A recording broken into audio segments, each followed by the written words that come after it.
Hello student, welcome to I science. आज का जो मेरा वीडियो है MHCT मैथ्स का, वो चैप्टर आपका जो डिफरेंशियल इक्वेशन है वहां से लिया है। 2024 का क्वेश्चन है। हम लोग जो डिफरेंशियल इक्वेशन सॉल्व करते हैं, सॉल्विंग अ डिफरेंशियल इक्वेशन मालूम होगा आपको, सॉल्यूशन कैसे निकालते हैं, उसके बेस पे क्वेश्चन है 2024 का।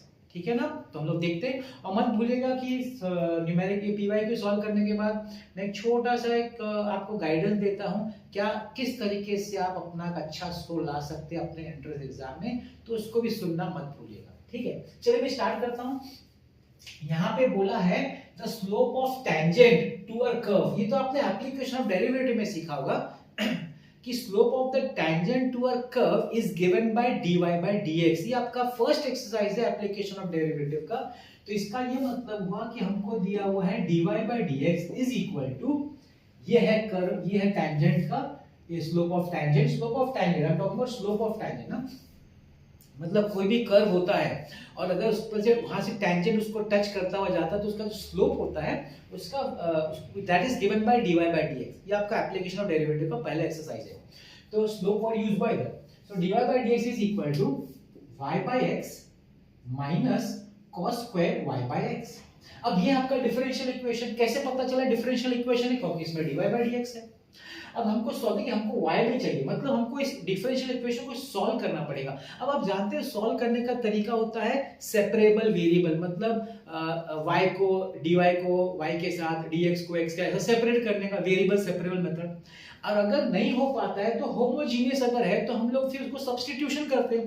अब यहाँ पे हम सब्स्टिट्यूट कर सकते हैं। हम लोग यहाँ पे बोल सकते हैं कि भाई y by x is equal to v, या फिर हम लोग बोल सकते हैं y is equal to vx। इसको अगर आप डिफरेंशिएट करेंगे, differentiate with respect to x, तो ये हो जाएगा dy by dx is equal to, ये uv है, हां भाई uv, uv मतलब v इनटू x का derivative 1 plus x into dv by dx। अब ये जो हमको मिला हम यहां ऊपर सब्स्टिट्यूट करेंगे, तो यहां पे करेंगे सब्स्टिट्यूट, ये will be substitute over here. तो v plus x dv by dx is equal to y by x को हम लोग v लेते हैं माइनस cos स्क्वायर v। तो देखिए v और v कट गया। अब जैसे मैंने बोला सेपरेबल वेरिएबल, मतलब dv के साथ इधर ये आ जाएगा, मतलब dv upon cos square v, और dx ऊपर जाएगा x नीचे आएगा माइनस dx अपॉन x। इसको बोलते हैं सेपरेबल वेरिएबल, मतलब dx के साथ x होना चाहिए और dv के साथ v होना चाहिए। अब जैसे आपने सेपरेट कर दिया भाई, इंटीग्रेट कर दीजिए, तो यहां पे हो जाएगा ऑन इंटीग्रेटिंग। अब जब आप इंटीग्रेट करेंगे तो क्या हो जाएगा, देखिए integral sec square v dv is equal to minus integral dx upon x plus c। अभी sec स्क्वायर का हो जाएगा tan v is equal to minus log x plus c। अब इसको हम लोग जनरल सॉल्यूशन बोलते हैं। अब उन्होंने बोला है कि ये जो है ना पॉइंट से पास हो रहा है। अभी अगर पॉइंट से पास हो रहा है मतलब इन्होंने आपको x और y का वैल्यू दिया हुआ है। अच्छा पहले इसको मैं कन्वर्ट कर दूं, सॉरी v को हम लोग वापस कन्वर्ट करें, tan of y by x is equal to minus log x plus c। हाँ, तो जैसे मैं बोल रहा था, हमको पता चला है कि ये जो लाइन है वो यहाँ से पास हो रही है, मतलब जो सॉल्यूशन में निकाला डिफरेंशियल इक्वेशन का वो यहाँ से पास हो रहा है अपना टैंजेंट। तो हम लोग क्या कर सकते हैं कि x की जगह 1 सब्स्टिट्यूट कर सकते हो, y की जगह पाई बाय 4, तो हो जाएगा tan of pi by 4 upon 1 इसको माइनस log 1 प्लस c। तो tan 1 तो कुछ नहीं, tan पाई बाय 4 का वैल्यू 1 होता है, log 1 0 होता है, प्लस c, तो c इज इक्वल टू 1। ये जो c इज इक्वल टू 1 है, आप ऊपर जो डिफरेंशियल इक्वेशन जो सॉल्यूशन हमने निकाला है जनरल सॉल्यूशन, उसमें सब्स्टिट्यूट कर दीजिए, तो ये हो जाएगा tan of y by x is equal to minus log x plus 1। अभी अगर आप ऑप्शन देखेंगे तो आप देखेंगे कि सब जगह e है, log e। आप जानते हैं log e का वैल्यू, log e का वैल्यू 1 होता है, मतलब ये 1 आपको हिंट दे रहा है कि इसको आप log e लिखिए। तो ये देखिए क्या हो जाएगा, tan of y by x is equal to minus log x plus log e। So tan of y by x, अब ये log है माइनस log n है, तो log m minus log n होता है log of m upon n, तो ये हो जाएगा log of e upon x। अब y, अब ये tan को वहां लिख देते हैं, y by x is equal tan inverse log of e by x।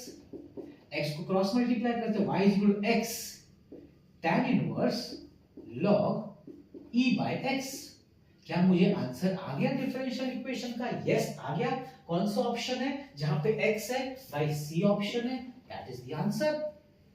तो इसमें हमको पहले सब्स्टिट्यूट करना है, फिर सेपरेबल वेरिएबल करना है, इंटीग्रेट करके जनरल सॉल्यूशन आएगा, उससे हम c निकालें क्योंकि हमको पॉइंट दिया गया है, ये पर्टिकुलर सॉल्यूशन इसको बोलते हैं, और बस उसको थोड़ा सा आप सिंपलीफाई करिए। इसमें आपको सिर्फ एक ही चीज याद रखना पड़ेगा कि ये 1 को हमने log e लिखा हुआ है। हिंट कहां से मिलता है? हिंट हमको आंसर से, जो ऑप्शन दिए ना वहां से हमको हिंट मिलता है कि आंसर में log e होना चाहिए, इसलिए 1 की जगह पे log e लिखा है। आई होप आपको मैंने अच्छी तरह समझा दिया, आप समझ गए है कि नहीं? तो बस यही था आपका क्वेश्चन MSCT का 2024 का। अब मेरा नेक्स्ट पार्ट जो वीडियो का वो ये है कि आप ऐसा क्या करें कि आपका अच्छा स्कोर आ जाए आपके एंट्रेंस एग्जाम में। देखिए मेरा मानना ये है कि जो भी एंट्रेंस एग्जाम का बच्चा प्रिपेयर करता है उसको ये समझ के प्रिपेयर करना चाहिए कि वो एक 5 दिन का टेस्ट मैच है, न कि 5 घंटे का T20। ये मैं कंपैरिजन बता रहा हूँ, है ना? इसका क्या मतलब? इसका मतलब है कि एंट्रेंस के प्रिपरेशन 15 दिन, 2 महीना, 3 महीना में नहीं होता है। वो एक लंबा प्रोसेस है, उसमें कंसिस्टेंसी चाहिए, डिटर्मिनेशन चाहिए और लगे रहना है, लगे रहना है।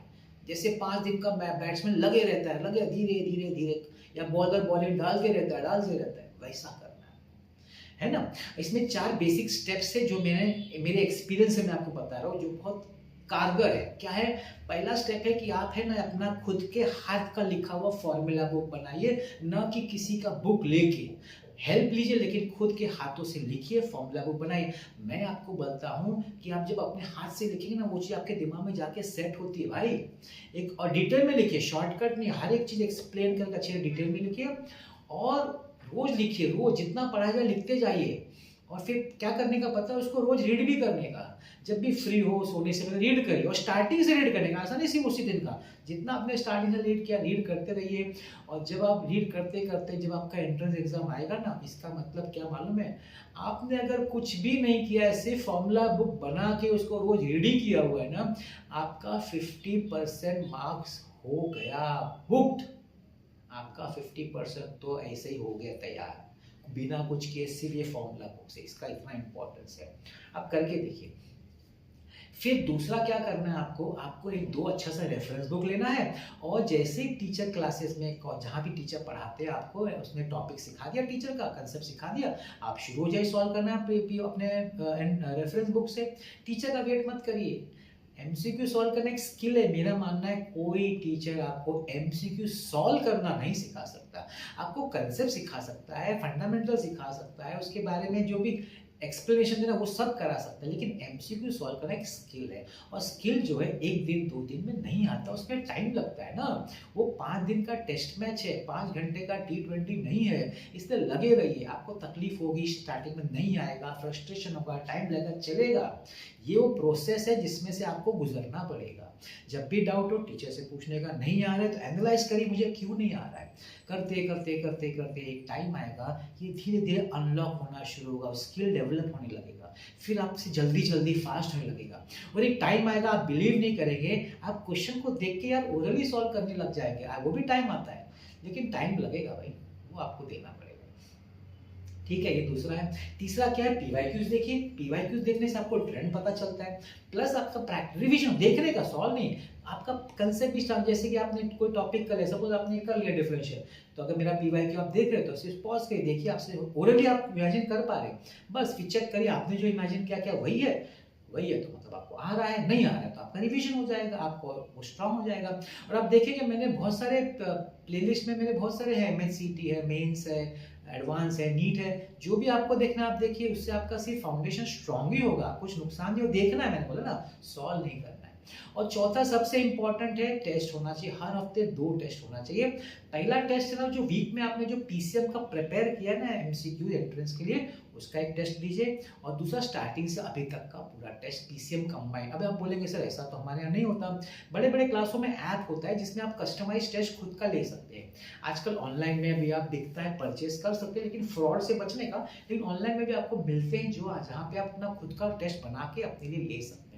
तो ये करिए 4 चीज़। आपको आप जब देखेंगे थोड़े टाइम के बाद, आपको किसी की जरूरत नहीं। जब एक बार टीचर ने पढ़ा दिया, सिर्फ डाउट्स के लिए आप टीचर के पास जाएंगे, नहीं तो आप सब कुछ खुद ही करेंगे भाई, सब कुछ खुद, विद कॉन्फिडेंस। आपको कितना कॉन्फिडेंस आएगा आप बिलीव नहीं कर सकते। आप ट्राई करिए, फिर देखिए, फिर मुझे बताइएगा कभी कमेंट में कि कैसा आपने फील किया। ठीक है ना?